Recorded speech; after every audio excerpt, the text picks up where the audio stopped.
The House Behind the Graveyard, psychological horror, paranormal, supernatural. Before we begin, like, share, and subscribe. Because after hearing this story, you'll never look at an old house the same way again. At the edge of a forgotten town stood a lonely house, and behind it, an ancient graveyard that no one dared to enter. Locals said that at midnight, the dead whispered, and anyone who listened never returned the same. The arrival. Evelyn and her husband, Mark, moved into the house looking for peace and quiet. They didn't believe in curses or old legends. The real estate agent never mentioned the graveyard behind the woods. Everything felt normal until night fell. At 12:03 a.m., the back door creaked open by itself. A cold wind blew from the graveyard. Evelyn whispered, "Mark, did you leave the door open?" Mark, "No, I thought we did. The first night." That night, Evelyn couldn't sleep. She heard footsteps outside, slow, heavy, uneven. She looked through the window and saw shadows moving between the gravestones. A faint whisper echoed, "You should have come here." The lights flickered. Her reflection in the mirror smiled, but she wasn't smiling. Evelyn, terrified, Mark, "Wake up." When he looked, the mirror was empty. No reflection at all. The discovery.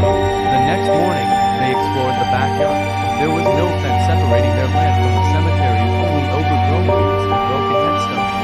Mark found a gravestone with their last name carved on it.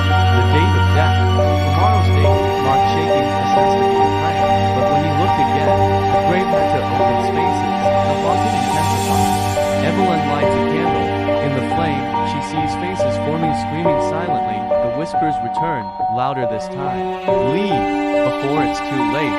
Sound of knocking at the back door, slow and rhythmic. Mark opens it, no one there. But muddy footprints lead from the graveyard straight into the living room.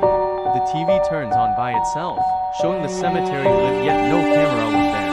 On the screen, two figures stand beside a fresh grave. Their names on the tombstone, Evelyn and Mark Carter. The final night. They tried to leave. The car wouldn't start. The phone had no signal. At midnight, the whispers became screams. The house shook. The walls bled. From the window, the cemetery glowed, opening one by one. Evelyn crying, "Please, what do you want from us?" A voice behind her whispered, "We took our place." She turned and saw herself, pale and lifeless, standing in the doorway. The return. When the neighbors came the next morning, the house was silent. Dinner plates still on the table, but the Carters were gone. Only two new graves behind the house marked their names. And at night, lights still flicker inside the empty house. Whisper distorted, like, share, and subscribe. If you dare, fade to black. Sound of heartbeats slowing, then silence.